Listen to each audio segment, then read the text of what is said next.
এক নম্বৰটো অমাৱস্যাৰ দিনা ভুলতো শ্মশানলৈ যাব নালাগে বা কোনো নিচান জাগালৈ যাব নালাগে কাৰণ এই দিনা ৰাতি ভূত প্ৰেত আৰু দানৱৰ দিন বুলি মনা যায়। যদি এই দিনা আপোনালোকে ৰাতি বাহিৰলৈ অকলে যায় আৰু এনেকুৱা জাগালৈ যায় যি জাগাত কোনো মানুহ নাথাকে বা যি জাগা একেবাৰে নিচান হয় সেই জাগাত যদি আপোনালোকে যায় তেনেহলে আপোনাৰ ওপৰত বেয়া শক্তিৰ প্ৰভাৱ বৃদ্ধি পাবলৈ ধৰিব। এই শক্তিবোৰে অমাৱস্যাৰ ৰাতি বেছি শক্তিশালী হৈ থাকে। দিন বেয়া থাকিলে এই শক্তিৰ প্ৰভাৱ আপোনাৰ ওপৰত পৰিব। সেই কাৰণে অলপ সাৱধানতা অৱলম্বন কৰি এই দিনা বাহিৰলৈ নোযোৱাটোৱেই মংগলময়। ৰাতি বিশেষকৈ ৰাতি 12 বজাৰ আশে-পাশে আপোনালোকে কেতিয়াও অকলে এই দিনা শ্মশানলৈ নাযাব বা কোনো নিচান জাগালৈ আপোনালোকে নাযাব আৰু এনেকুৱা জাগাতো যোৱা উচিত নহয় যি জাগা কেৰু ফালৰ পৰা আহি ৰাস্তা লগা মানে চাৰিআলিযুক্ত ৰাস্তালৈও আপোনালোকে এই সময়ত যোৱাটো উচিত নহয় কাৰণ এই দিনা যেনেকৈ ভাল শক্তি জাগ্ৰত হ'ব তেনেকৈ খুব বেছি বেয়া শক্তিও জাগ্ৰত হয়। এই বেয়া শক্তিয়ে আপোনাৰ ওপৰত প্ৰভাৱ পেলোৱাৰ উপৰিও আপোনাৰ ঘৰৰ ওপৰতো প্ৰভাৱ পেলাবলৈ ধৰিব, যাৰ ফলত ঘৰত কণ্ডল বৃদ্ধি পাবলৈ ধৰিব, ঘৰত অশান্তি বৃদ্ধি পাবলৈ ধৰিব, ঘৰৰ পৰা শুভ শক্তি নোহোৱা হৈ পৰিব আৰু ঘৰত দুখ দৰিদ্ৰতা আৰু অকালে দেখা দিবলৈ ধৰিব। সেই গতিকে ভুলবশতঃ আপোনালোকে এই কাম নকৰিব। 2 নম্বৰটো অমাৱস্যাৰ দিনা কেতিয়াও দেৰিলৈকে শুই থাকিব নালাগে। ৰাতিপুৱা সোনকালে উঠিব লাগে আৰু সোনকালে উঠি আপোনালোকে নিজৰ দৈনন্দিন কামত যোগদান কৰিব লাগে। ইয়াৰ উপৰিও ৰাতিপুৱা সোনকালে উঠি কাকো একো নোকোৱাকৈ আপোনালোকে পানীত তেল মিহলাই গা নিশ্চয় ধুব আৰু যিহেতু এইদিনা সূৰ্যগ্ৰহণ আৰু সেই কাৰণে আপোনালোকে ৰাতিপুৱা উঠিয়েই সূৰ্যদেৱক পানী অৰ্পণ কৰিব। ইয়াৰ পিছতেই যেতিয়া সূৰ্যগ্ৰহণ আৰম্ভ হ'ব সেই সময়ত আপোনালোকে পৰাপক্ষত কোনো শুভ কাম নকৰাটোৱেই মংগলময় আৰু কোনো ধাৰ্মিক কাম নকৰাটো মংগলময়। সেইদিনা আপোনালোকে এনেভাৱেই থাকিব আৰু যেতিয়া সূৰ্যগ্ৰহণ অন্ত পৰিব তাৰ পিছত গোটেই ঘৰত গংগাজল ছটিয়াই ঘৰখন পবিত্ৰ কৰি ল'ব। ঘৰত গংগাজল ছটিওৱাৰ মেইন কাৰণ কি আপোনালোকে জানেনে?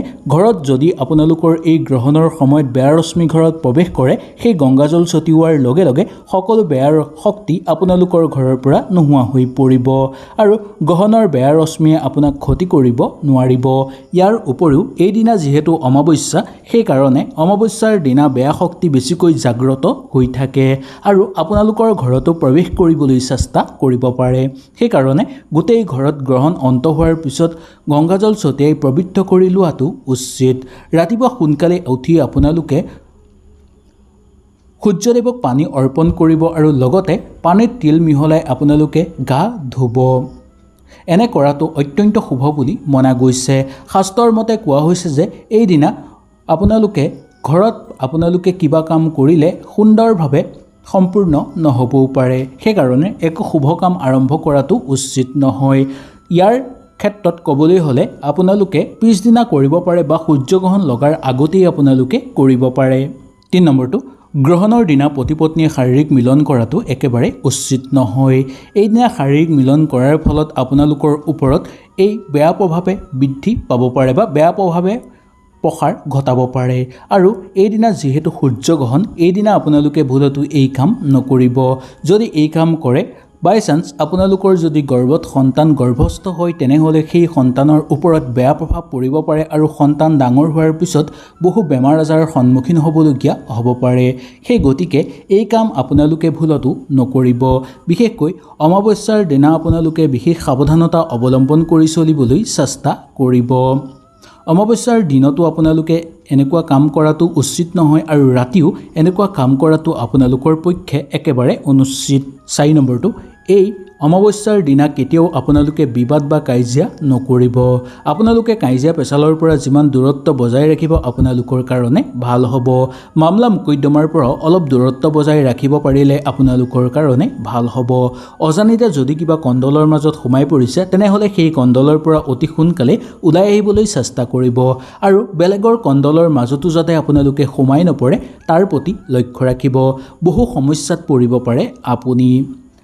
ইয়াৰ প্ৰভাৱ আপোনালোকৰ ঘৰতো পৰিবলৈ ধৰিব লগতে আপোনালোকৰ পৰিয়ালৰ লোকৰ ওপৰতো এই কণ্ডলৰ প্ৰভাৱ দেখিবলৈ পোৱা যাব পাৰে। ঘৰত যদি ককাই ভাইৰ মাজতো কিবা কণ্ডল আছে সেইদিনা আপোনালোকে বিশেষ শান্ততা অৱলম্বন কৰিব। ইয়াৰ উপৰিও যদি ওচৰ চুবুৰীয়াৰ লগত কণ্ডল হয় বা বন্ধুবৰ্গৰ লগত যদি কিবা কণ্ডল আছে বা মাটি সম্পত্তিক লৈ যদি কিবা বিবাদ আছে এইদিনা বিশেষ সাৱধানতা অৱলম্বন কৰি মৌনতা অৱলম্বন কৰি চলিবলৈ চেষ্টা কৰিব।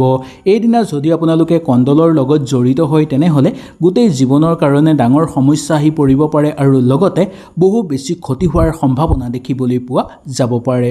5 নম্বৰটো অমাৱস্যাৰ দিনা যিহেতু সূৰ্যগ্ৰহণ পৰিছে সেইকাৰণে সূৰ্যগ্ৰহণ অন্ত হোৱাৰ পিছত যদি কোনো দৰিদ্ৰ মানুহক আহাৰ দান কৰিব পাৰে আৰু লগতে আপোনালোকে যদি কোনো দৰিদ্ৰ মানুহক অৰ্থ দান কৰিব পাৰে তেনেহ'লে আপোনালোকৰ বহু পুণ্য হ'ব।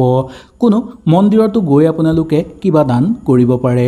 যদি কোনো দৰিদ্ৰ মানুহ আপোনালোকে নাপায় বা কোনো ভিক্ষাৰী মানুহ যদি আপোনালোকে নাপায় তেনে ক্ষেত্ৰত আপোনালোকে মন্দিৰতো গৈ দান কৰিব পাৰে।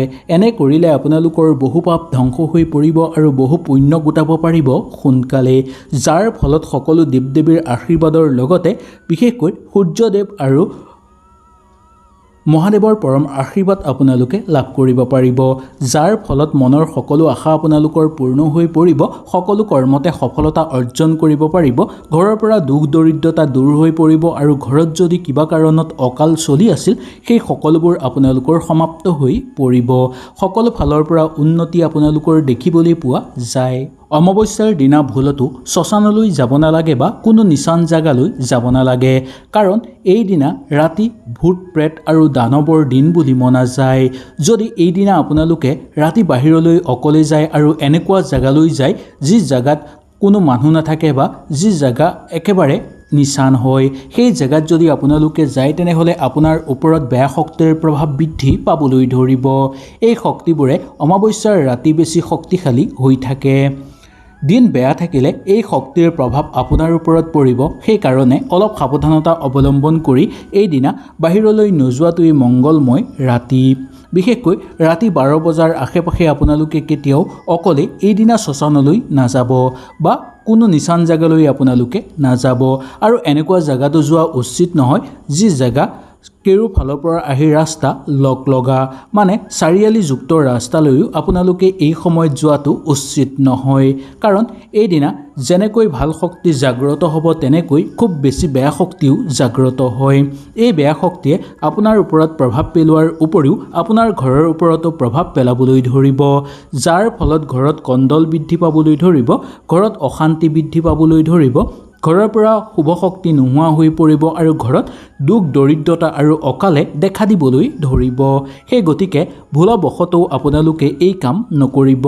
হয়তো এই ভিডিঅ'টোৰ যোগেদি আপোনালোকে সুন্দৰভাৱে বুজি পালে। যদি কিবা অসুবিধা পালে নিশ্চয় মোক তলত কমেণ্ট কৰি জনাব।